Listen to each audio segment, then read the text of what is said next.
showing everybody. All right. Well, I am in Andrew's seat, and I am not Andrew. I am David Nicastro. Hi, Dave. I am his brother. Hi. Hi, V. Hi, Andrew.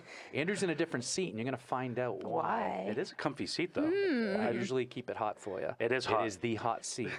I'm going to give you a call to action. It's something we always want to start with, and this is the reason we're even here.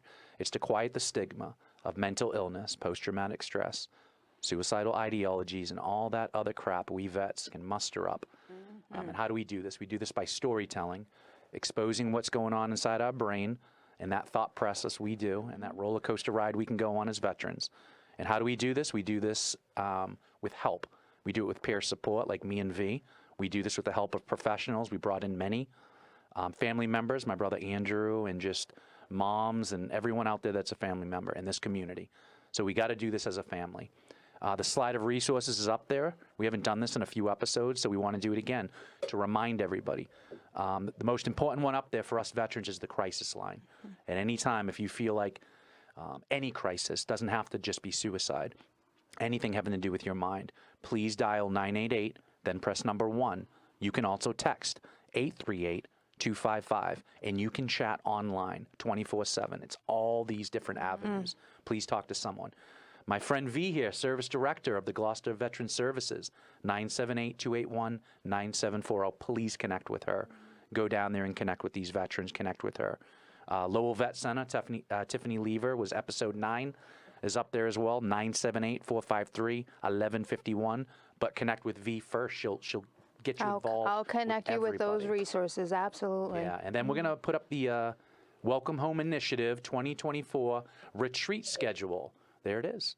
Women, veteran, you have a retreat coming up April 15th through 17th. It's totally free. It's a scholarship in the middle of the woods, the hills, the sounds, everything, free food.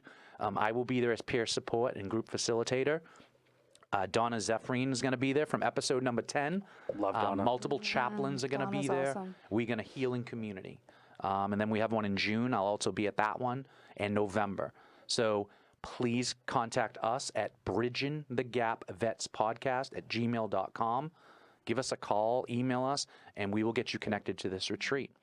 That is all of kind of the connections, the crisis, how to get connected to resources. Now we want to introduce you to what this episode is about. V, this is episode number 14. It's number 14. 14. What should we do today? I think we need to reel it in. Okay. And kind of get the perspective from our mastermind. So you all know him, mastermind. You know him as the owner, director of Streamography Studios, the founder of Bridging the Gap Vet Podcast. Yes, he is. Andrew Nicastro. Hi, Andrew. Hello, everybody. Hi, Andrew. We get to come in with my interview bubbly him. answer. Hey, everybody. How do you feel? I'm nervous. Yeah.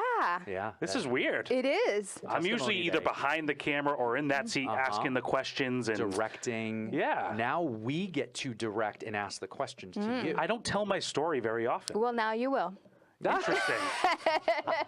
Where do I begin? 1988. We begin in the earlier years, Yeah. and you have photos. I think we should start I off do. with photos. I do. You get Okay. to see the baby of the family with his 5 boys in the Nicastro family. Yeah, yeah. And there's 4 of them. And look at my smile. So for everyone that's tuning in, that's me in the red jumper there. Smiling, always have a smile on. You That's how always people know bubbly. me. That's just my yeah. nature. He was. I just can't even help it. You always were. You always had the personality. I don't like shirts, like, ever, and you guys make me wear one even today. Yeah. So as you can see in that Sorry. photo. I'm proud of you for wearing We have sleeves, to keep though. it clean. Yeah, you wore sleeves for my podcast. I appreciate Yes, I you. always wear sleeves. Because there was a time I wasn't wearing sleeves here. He is still wearing plaid today, though. Yeah, plaid. big Yeah. plaid guy. Yeah. Yeah. So, Andrew, when you look at this, younger years, Yeah. this is us before anything even occurred. Yeah. And as you can see, like I was just saying, I'm the bubbly one, but so I'm the smallest of the litter, right? As everyone always made sure to remind me. He's very small. Yeah, I was always a Big, small one. big heart, though. And so that's Brother Matt on the far side, right behind me. Dave back there, like we said, never likes wearing shirts. And Shirtless. Mark, nice and cozy there in the corner. The 2 veterans of the bunch. Yes. And those will be the 2 that we'll talk about as far as I got older and as I connected with you both.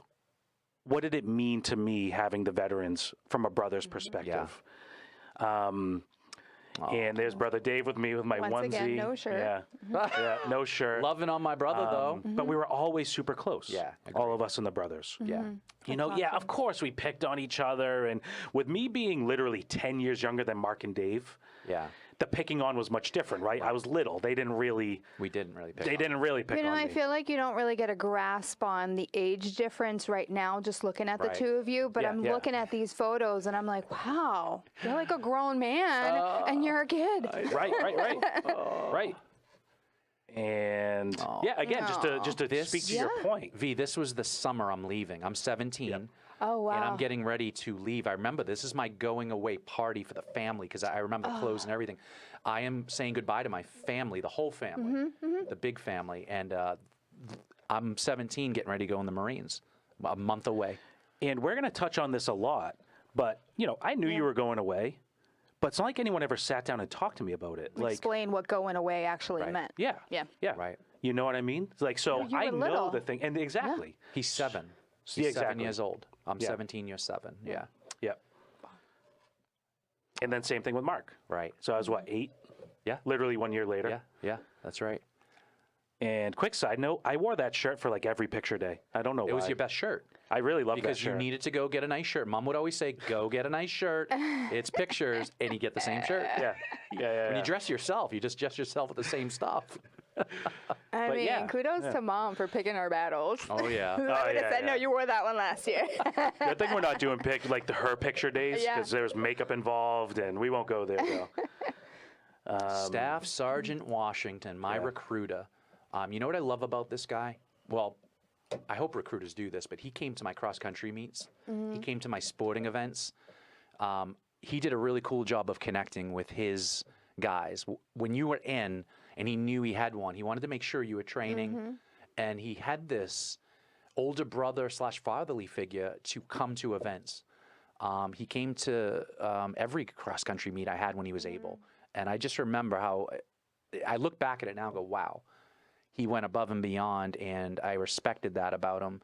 And he was like a physical beast too. Yeah. No, He not could all, run. not all recruiters do that. So you That's right. genuinely had a good one. Good recruiter. He checked in on me. And look at me, I'm a pimple-faced young kid, and this is a Marine. He's already a staff sergeant in the Marine Corps.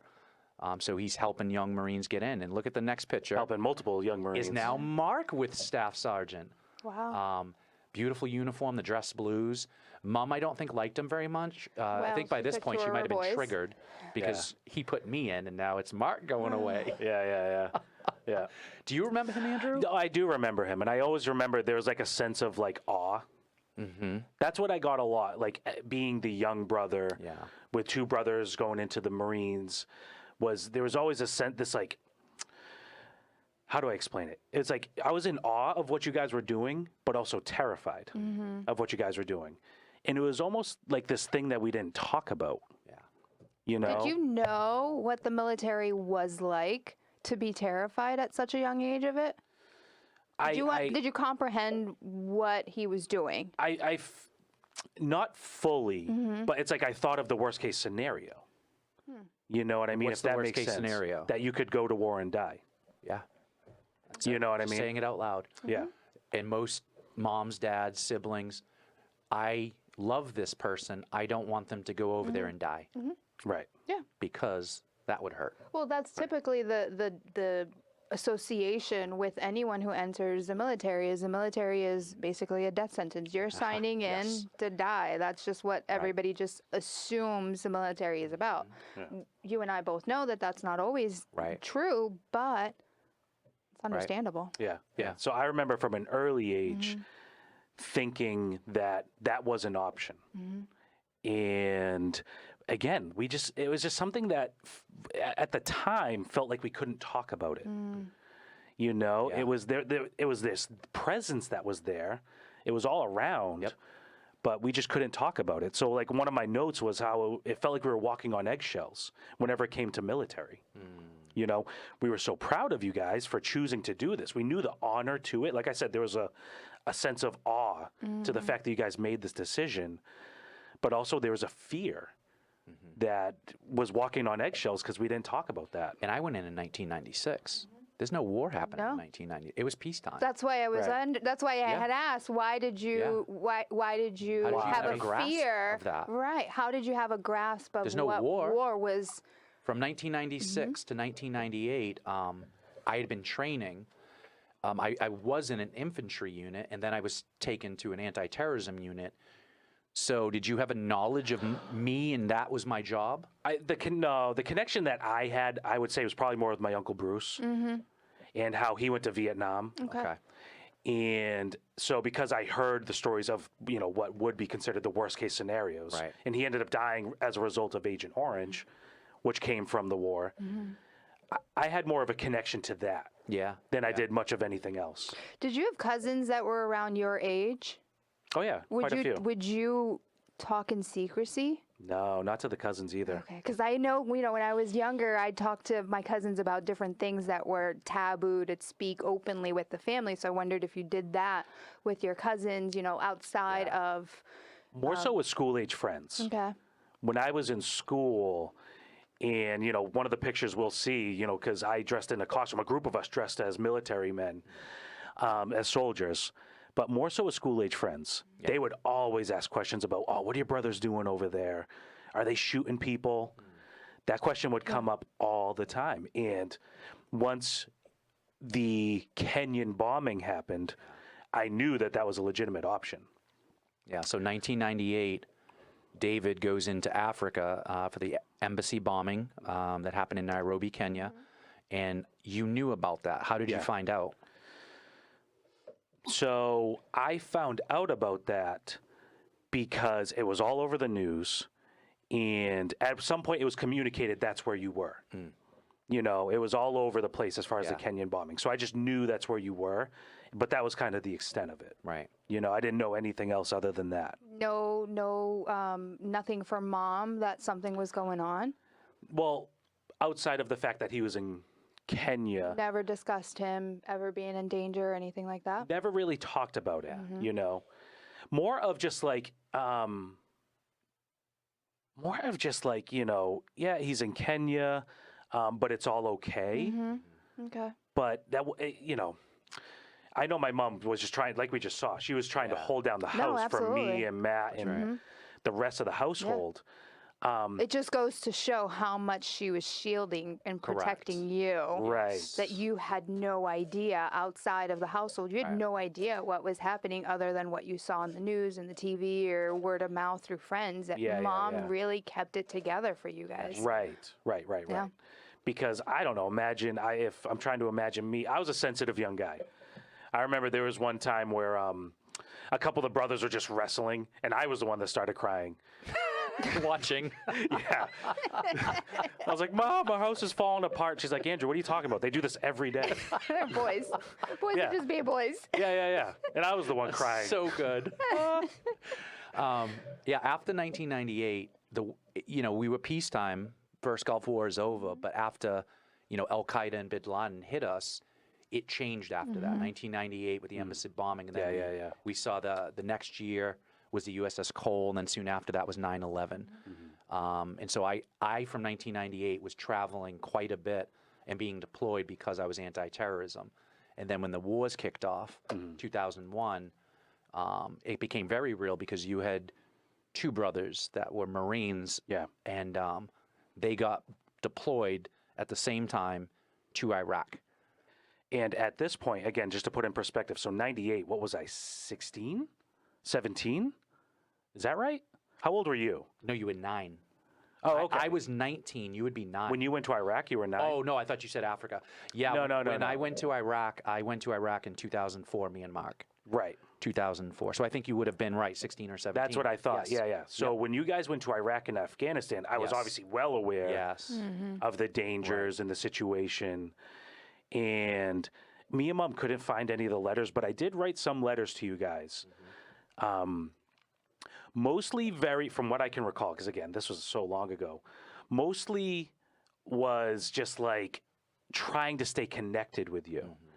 At that point, that was my only goal. From 9 years old to 16 years old, just like be connected with my brothers. How about that, V? How many You know? 9 to 16-year-olds have that wherewithal to say, I want to be connected to my brothers? Well, you know, it's so interesting to hear the perspective from another military brother, because I have a brother, and when I was deployed, or when I joined the service, I think he really struggled with that. I just didn't know how he struggled with it, and I don't think it was like you. I feel like it's you different. wanted to feel connected, whereas. I don't know. I don't want to say he blamed me for a lot of things, but more so that I feel as if I'm to blame for some of his actions because I wasn't there. Right. Where you're the polar opposite. You just wanted to be there with him, no matter how far away he was. You wanted to feel connected with him. Yeah. Unbelievable. Yeah. Good man, you are. Yeah. Well, I'll tell you, I think maybe a piece of this was my brother Matt. He took on a role almost as like that male role in the household. You know, he would be a great one to, maybe not do a full podcast, but just to talk to him about it. He's 5 years older than you. He's 5 years older than me. He took on a male leadership role in the house. He took that father figure at 13, 14, 15 years old. Right. You know, and Matt really did. He was the one that, he didn't like pick on me very much, even though he definitely could have. He was the one closer to me in age, but he was more protective. And he still is to this day. Yeah, amazing. Yeah. I love that. I love hearing that because I'm gone.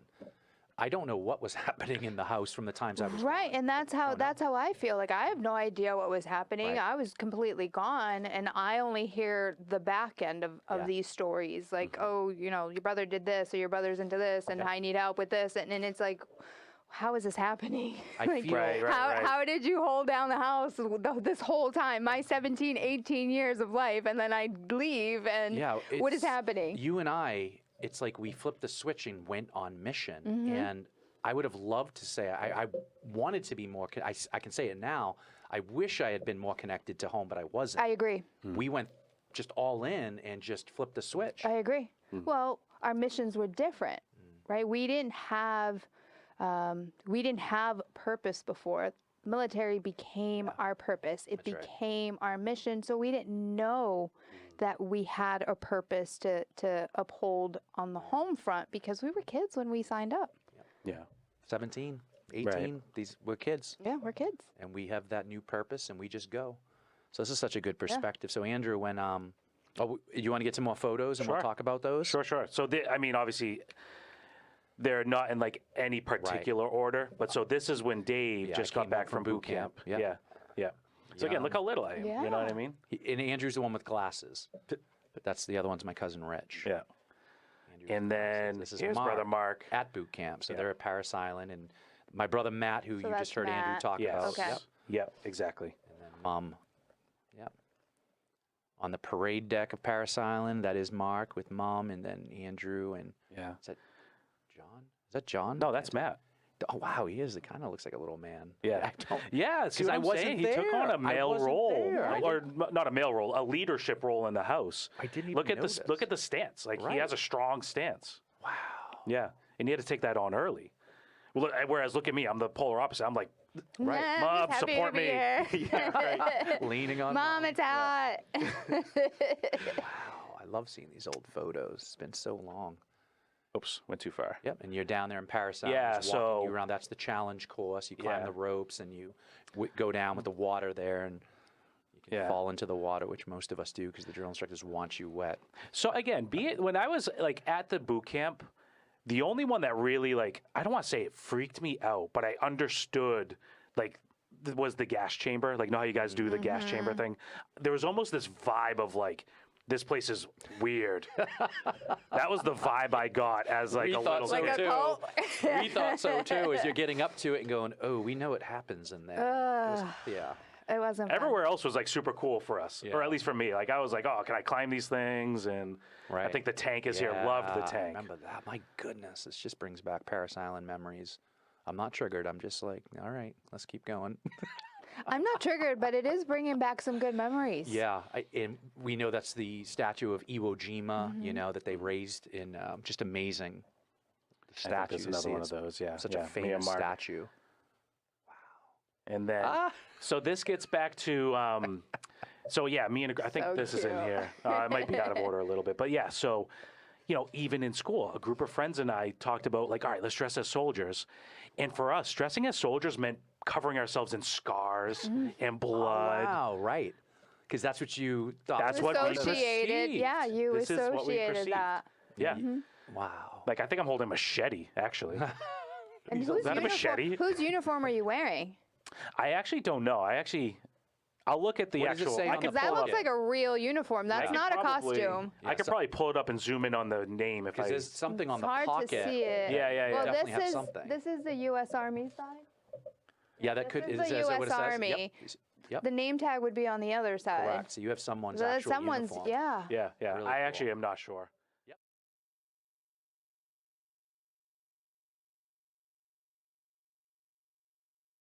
So. Okay. So yeah, that's U.S. Army right there. Yeah. But I'm not sure whose it was. I'll ask my mom. Yeah, good. And that's not a machete. You're holding. Yeah, I'm going back to a the butt- picture-in-picture. That's a butt stock. It's definitely some sort of weapon, right?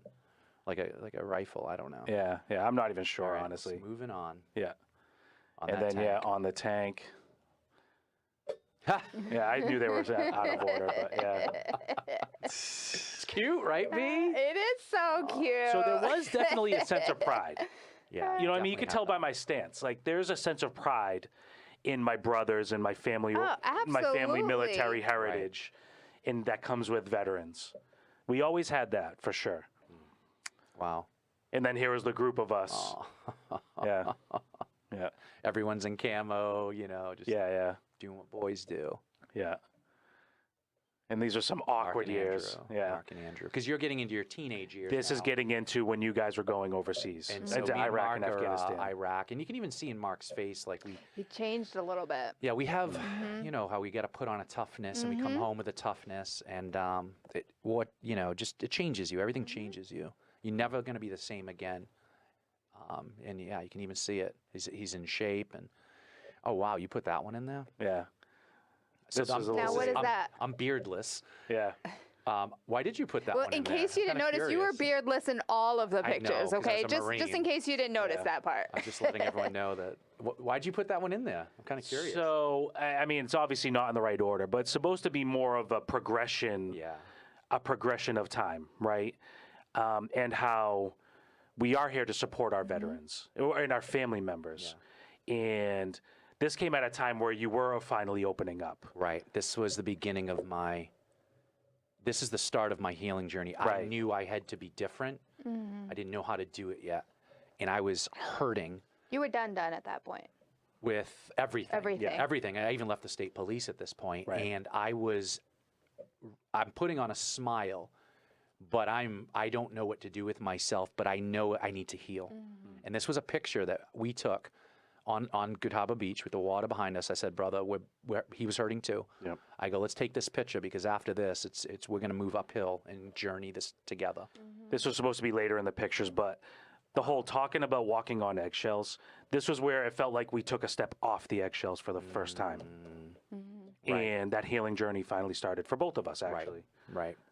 I was at home base in Boston, which is great for mental health and trauma therapy, and I started there. And I think the therapist there provided me a space to talk about memories, about some of the stuff overseas, and I'd never done that before. I didn't think I needed to, but I needed to. And then from there, I'm like, I came home and I go, bro, I think you should do this too. I started telling people they should do this. It's cool to expose and confess and get this out, the storm inside. Yeah. And this is that picture of kind of that beginning journey of all that. Yep. This is where we took a step off the eggshells. Right. Wow. Yeah. Really cool. Yep. Oh, And then me and Mark later in years. Yeah. Mark is that one that he is just reliable. If there's a word I can give for Mark, consistent and reliable. consistent and reliable. That's right. He is just always there. He would give the shirt off his back, which I'm sure he literally has for probably all of us at That's this right. point. He's not on that same roller coaster ride of emotions like we are, like I am. I'm the brother that's just up and down on a roller coaster ride of emotions.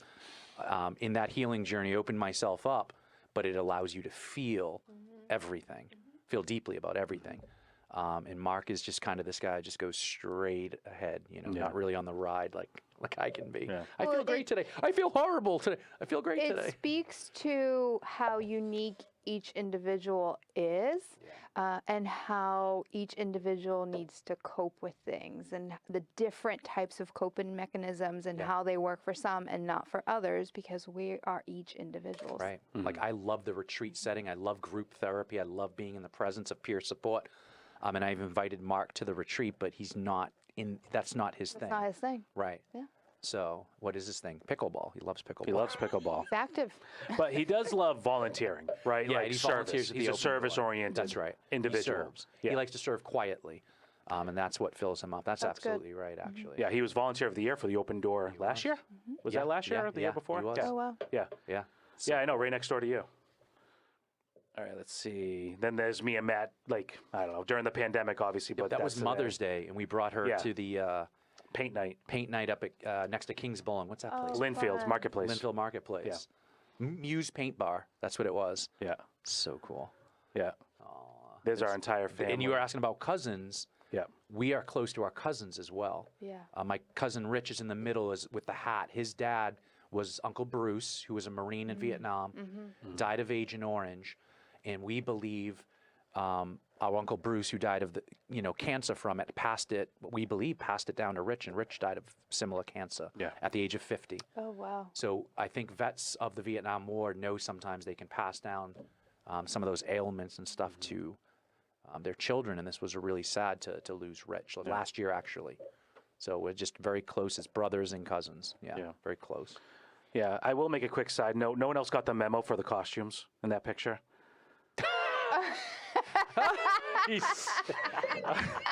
Like, why am I the only one in a costume? Why are you the only one in a costume? I was having fun. Was this around Halloween time? It was around Halloween. It was a time, kid's Halloween No, party. actually, it was just a B. random day. That's just my out. It was a Listen, kid's That's my Halloween Wednesday party. Everybody else is dressed in regular clothing, so. Andrew showed up with Yeah. a king costume. That's so good. And there's a Muse paint bar. So Mom with her the five men, boys. She'll, Yeah. Yep, she'll call them.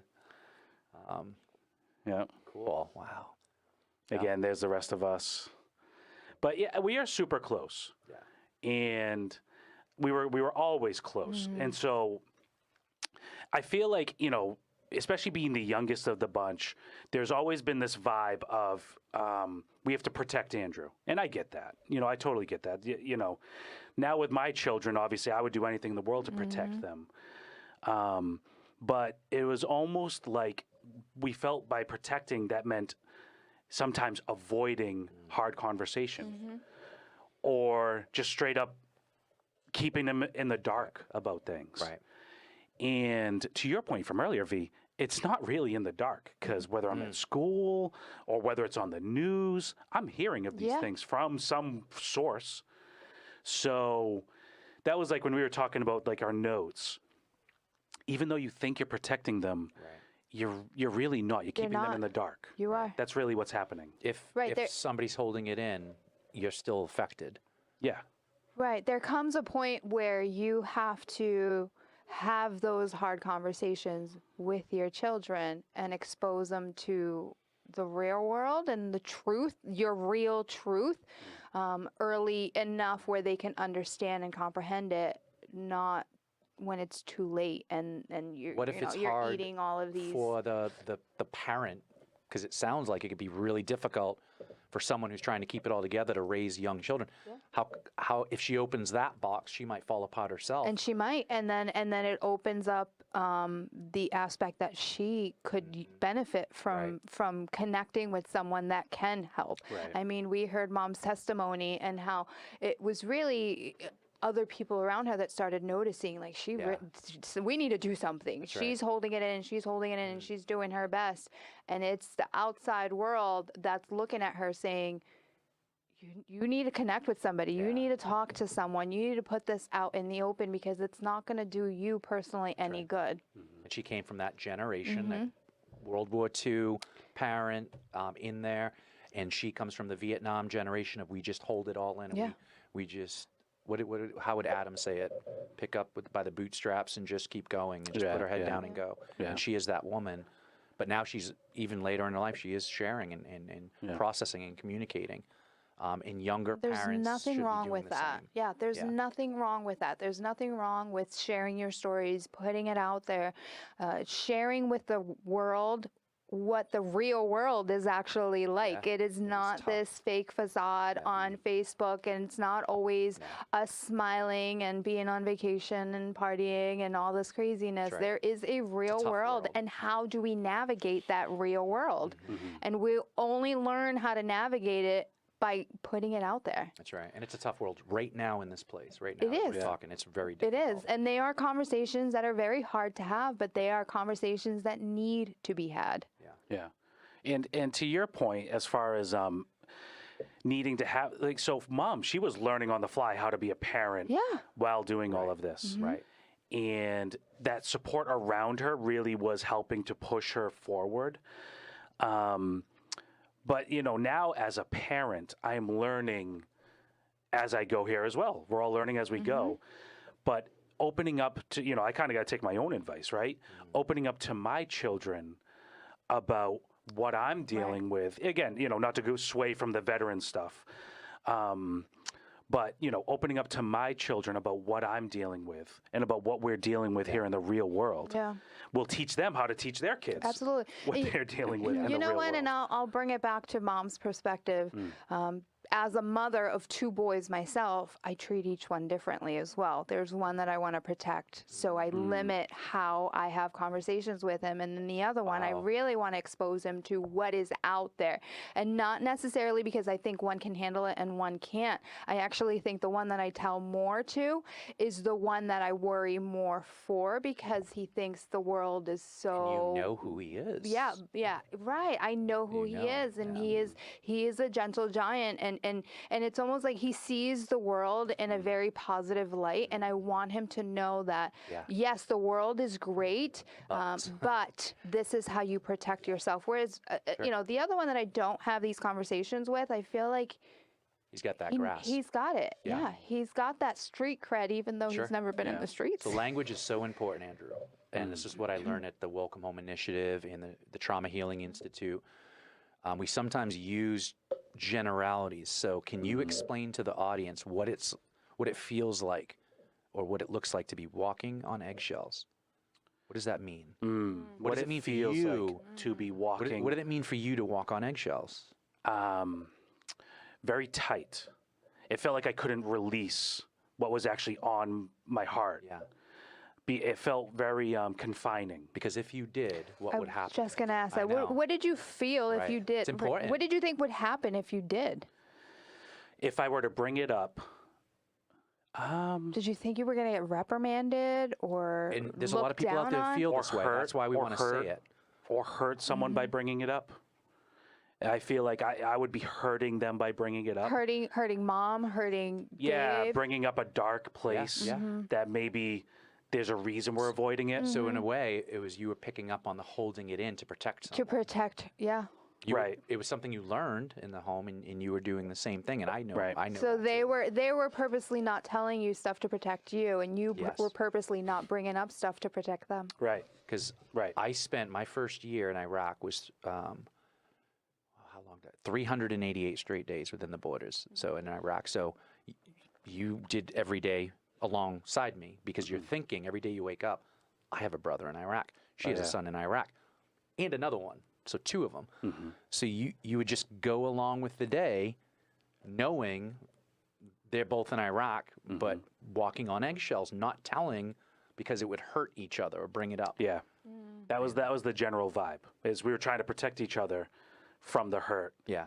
versus just bring up the hurt, and there's healing that happens through that process. Right. Wow. There's a lot of families possibly doing Yeah. this right now. Yeah. Yeah. There's a lot of families going through this right now. Right. We've brought this up before, and this is why I think this podcast is so unique, is that we are bringing up so many different perspectives. Right. If there are any family that are going through this, please email us, because we would love to hear your stories. This is a veterans podcast. It's for the veterans, but it's also for the community. Right. It's also for the family. Right. And for us to bring this stuff up now, we're taking that step off of the eggshells. Right. Finally. Yeah. You know, I mean, have we ever talked about this stuff before? No, well, me and you, over the pictures you saw, we have opened it up and talked. But what, eggshells? Or about like me as a little one, go with you overseas? Not really, No, right? This is no. our first time really talking I'll about be this. honest, some of those pictures I've never seen. Right, right. I haven't because I wasn't here for Mark's graduation. I was gone. Yeah. So to see, I was shocked. It was Matt. That's my brother. He Yeah, looked like yeah. a You didn't grown recognize man. him. I didn't recognize him. Yeah. Because I wasn't there during that time. It's so interesting that to see it up there and go, who's that? Is that John, my oldest brother? No, that's Matt. He was a little man. I know this is your testimony. I know it is. Yeah, yeah. But how did you feel? Did you feel like you were a part of the family when you're in Iraq and life is still No. going on? Did you share your experiences with them? No, right? You kind of just kept it to yourself. It was a disconnect. Right, which adds on to what we have going on in our heads is we have our own mission going on. I have my and own family over the, if you will. It's a new family. it is a new family, and you kind of forget what's happening Yeah. in the household. Right. And by you sharing your story, and by any listeners that we have that are not the veteran, by you sharing your story, kind of opens up the platform for the veteran to be more open to sharing theirs and Yes. having open conversations with one another on these experiences. And even me hearing you say Matt took on like the male leadership role. Yeah. He's not my baby brother, but he's my young brother, and I feel protective of him. So to hear he did that, that's amazing to me. We had to. Yeah, he was the Yeah. only one. Because He was the John's one in out of the the house. house, Yeah. Mark's gone, I'm gone. It's just shocking to think that a 15, 16-year-old can do that, but it's a thing. Which makes Yeah. more sense why they would want to protect you as well. You know, the two older brothers are gone. You have Matt, who's kind of just stepped up to that role, who's left to take care of Andrew. Wow. Yeah. So Yeah. cool. I have a question for you. Yeah. Because you do this to us, and so I'm going to do it to you. Andrew, Cove comes to you, and this is his younger son. Yeah. Someday, and he says, "Hey, Dad, I want to go in the United States military like my uncles." What do you say to Cove? He's how old is Cove right now? He's not He's, even 2 20 yet, is he? months. Yeah, Yeah. he's not even 2. Yeah, yeah. But I just like this one. The first question I would ask is why? That's the first question I'd ask. What is the draw? What is it for you? I want to hear that there's actual purpose. Well, Dad, I look up to Uncle Mark and Uncle David so much, and I think I just don't want to do school right now. I kind of want to try this out, this military thing. I would ask Cove to talk to Uncle Mark and talk to Uncle Dave. That's Yeah. good advice. That's Yeah. great advice. I do too. I think, He's going to get the realest answer from Yeah. you. and we're very real you right both. now, me and And when you talk to Uncle Dave and Uncle Mark, bring whatever vision you think the military is. Write that down on paper, and let Mark be willing to share that with Uncle Mark and Uncle Dave, and then be open to the reality of what the vision is. Yeah. Yeah. The military is not bad. It is Sure. not. It is not a bad But it's real. path. But it is a real path, and it does change your outlook forever. Right. Forever. It right. really changes everything. And what you just said about how you mother your 2 boys differently, when boys or girls come to us and say, we're going to join the military, we're looking at them wanting to know why. And then we want to tell them it's not a bad thing, but let's tell you how it really is Right. out there, what you can be exposed to. Right. That's such an important thing for them to hear and lesson is, guess what? You can get your college. I know what the recruiter's telling you. You're going to get your college paid Oh, for. You can get yeah. a bonus. Oh, yeah. He's telling all the world. But we're going to say, and these places in the world you can go. And when you go over there and you see this and you're exposed to this, you're going to be different and you're going to be changed forever. Forever. And there are things that are not going to be positive. No amount of training and conversation we can have can get you ready for what war exposes you and does to you. And we want to share that with people, make sure they have all of the information before they make that decision. All of it. Now, the question I thought you were going to ask, right? This is what I thought You're you were going to going to ask your own question now? Yeah, I'm going to ask my Let's own hear question. it. Let's hear it. Yeah. Yes. So if Andrew now at 35 years old was to talk to 8-year-old Andrew, because that's one of my questions. You I do love ask that a lot. question. What would the question be? So That is. that is the question. Andrew, at 35 years old, what would you say to 8-year-old Andrew? who's going through all of this. He does that's ask such that. an Andrew question. He does ask that. I totally messed He up. has asked I'm sitting that in one. his seat, but I can't be him. But that was still a good question. That was a great question because Little Cove, that's a whole different dynamic. So what Right. would you tell 8-year-old Andrew? And I was, as you were asking the question, I was already trying to come up with an answer, even though it was And a totally then different you question. and then you flip the script on him. I was like, He's like, Cove. I know exactly what he's going to ask, and I just don't. I got this. I don't even know what I'm going to ask most times. What goes on in that brain? I think we're all Don't still come trying for to a figure ride it on out. this roller coaster. No. Yeah. No. My goodness, 8-year-old Andrew is, wow. You know, I should have asked myself this question because I knew my podcast was You know, coming you up. did just No. ask yourself. You should have had an answer ready. Yeah. So this is a real answer, want- everybody. This is off the raw. cuff. There was no script for this one. No, we had no meeting for this one. I have a vision of when I was leaving Andrew, everybody was crying. Everybody knew I was going. And Andrew was having fun and he was playing. I remember I have this vision of you looking, not understanding at 7 why everyone, like, okay, I think he's going, but why is everyone crying? Like everyone. Yeah. And I was. And you just didn't have a grasp yet of what exactly was, that's 7. So this is kind of going back to the guy, you were literally, you didn't have a grasp of anything yet. Yeah. Yeah, I know. It is true that 7, 8 is a interesting age in that You know enough of the world, but not. To grasp. it's more like you almost know video game style stuff. Yes. You know what I mean? That's Yeah. that's like more of like what you so that's why like we're cutting ourselves or we're pretending to have scars, right? When we're dressing up in the military because it's almost video game like. But I guess what I would tell little Andrew is to ask mom or ask your brothers, what do they want you to feel? What do they want you to feel and know about the situation?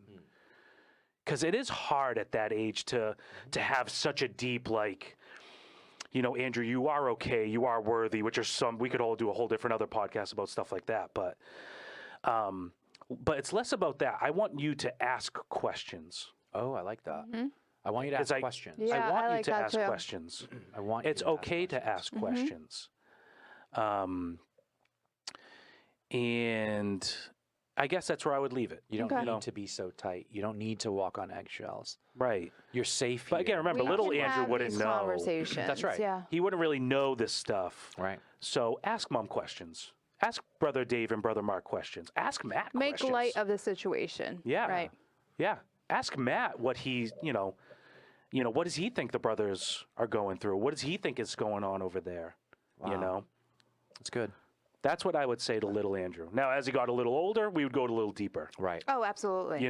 But Right. little Andrew, ask questions. It's okay. That's really cool. You can. That's Yeah, good to there's see. nothing wrong with asking questions. Yeah.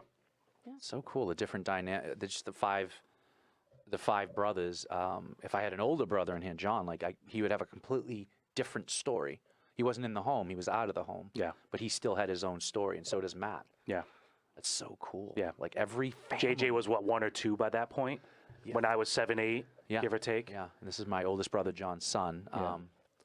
In every family that has a veteran, each of them are different and has their own take on that veteran and how they handled it or didn't handle it, or that feeling of walking on eggshells and what it even means to pull it apart.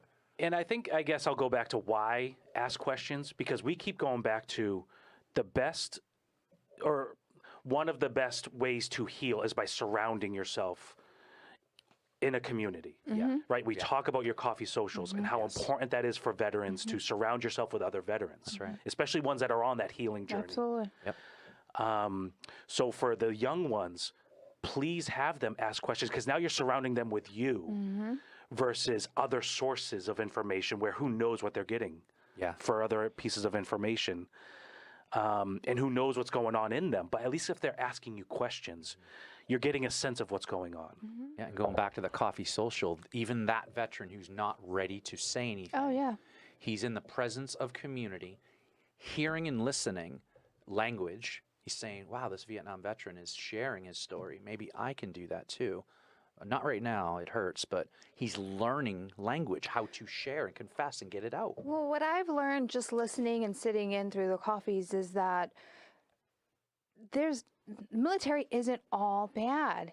You know, Of course, we were of course. in awful situations, but I mean, these guys make Fridays their show and tell. They bring in their binders and photos when they were stationed in Vietnam and Thailand and all these places. And to me, it's so cool because they're bringing in all this memorabilia. They're bringing in all So this proud. cool stuff. pride, And yeah. there's, right. So you always hear Vietnam did this to me, Thailand did this to me, the service did this to me. But here I am looking at pictures of these guys being normal That's right. teenagers, That's right. embracing the situation that they were put in. Mm. And making light of it and making it or turning it into a positive experience, sharing their positive memories with us. So if there's one veteran sitting in that room that is struggling mentally, they're struggling with themselves and all of the negativity that they've experienced, here's some 70-something, 80-year-old guy picking out only the positives out of his negative experience and kind of changing the mind, the map that's going on in their mind. That is a great point. Yeah. Again, talking about how I thought of it, you know, I associated what was going on with A, you know, my Uncle Bruce's situation. Right. But then B, again, you know, video games. You know, I was a video gamer.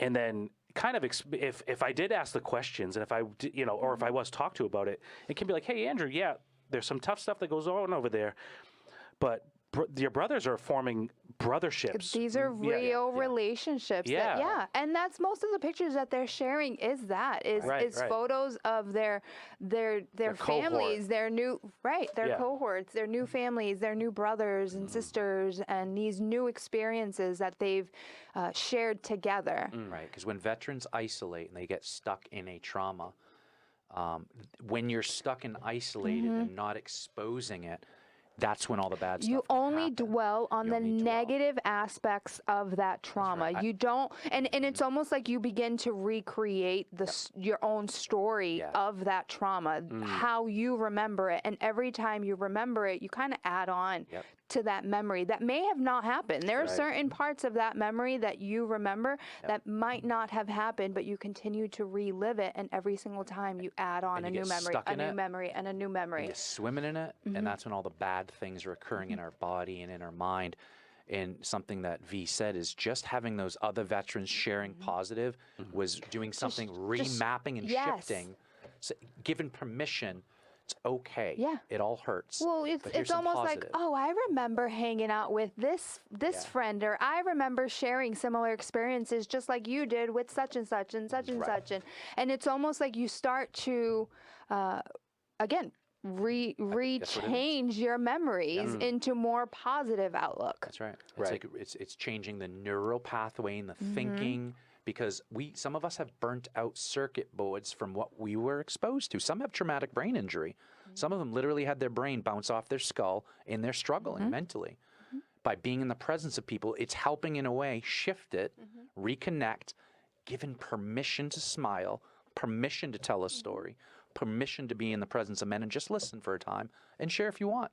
It's like, I can have permission. Some of us think, and when we're in the darkest of it, we're stuck in a trauma and we've lost people, and because we've lost them, we're grieving them, we feel we don't have permission to enjoy life. You actually have permission to move on and enjoy life, remember them by sharing pictures and stories like we have done. Is something beautiful to that. That's part of the healing journey. Yeah.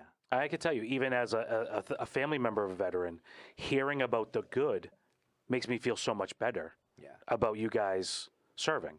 Yep. And don't get me wrong, like I said, there's pride and honor in you guys serving, but there's a looming fear and whatnot, and that's not everything. You know what I mean? It's not, but it is the reality. It is a piece, right? It's the piece of time and service, but it is not centric around death. Right. It doesn't have to be centric around death. Right. Wow. What a cool... This is deep. We got deep and we didn't really know what we were going to do today. Well, we kind of did, but... But it's good because we really hit on trauma and mental health and family relations and how it's all very interconnected. All right, V, if you could look at the camera and give a final call to action to any veterans, community member, and family members, Yeah. what would be your final call to action on the way out, kind of in context to Andrew and what we've heard today? You know what? I'm going to circle it back to something that Andrew said, and there's no shame in asking questions. You don't know where to start. You can always start with one of us, right? You're listening in, and if something that I mentioned, something that you mentioned, something that you mentioned resonates with you, connect with one of us. Don't be ashamed to connect with one of us and ask questions. And if I can't help you with that answer, I'm going to redirect it to someone that I know, strongly work with or closely work with, that can answer that question genuinely. There's nothing wrong with asking questions and seeking help. There's no shame in that. I love it. Andrew? Perfect. Same. How about you? Final call to action for brothers, sisters, siblings of veterans. So I would say allow yourself to be vulnerable. And again, if they're young, it's a different kind of vulnerability, but it means a lot to them.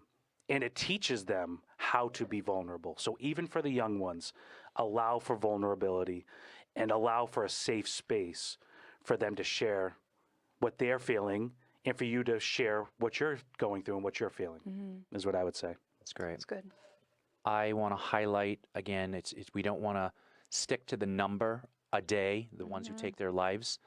It is down considerably this year, down to 17 a day, but we don't want to highlight that the number 17 is significant. We want it to be 0. So we want every one of you to know that your life means something to us. And no matter what darkness you're in or isolation or the pain inside, the struggles with trauma, the memories, or the survivor's guilt. No matter what you're going through, your life means something to us right here at this table. That's why we're doing this. So please don't ever feel you have to take your life to end it. There is resources and healing methods and modalities and people you can talk to. We have an email, bridgingthegapvetspodcast@gmail.com. Go down and see V at the Veteran Center, please. We love you, and we want you to breathe every single day on this earth. That's why we do this here, and we're going to continue to do this every single month. Thank you, Andrew. Thank you all for being in the hot seat. Thank you Geesh. for giving me your seat. Yeah, I know. It's comfy, isn't it? There at the end of the I table. love this. I think I didn't fidget with my thing as much. I know. Wow, what's going on? Why are you doing that? Oh, we didn't I was fidgeting with mine, actually, now that you Yeah, mentioned because it. they're in the hot seat. Yeah, I know. I'm sweating. We have a good treat next month. I'm in the process of setting up a pretty cool podcast, so please come back next month and watch what we have to do. I don't know. Yeah, leave a cliffhanger. Love everybody. See you next month. Bye, everybody. Bye.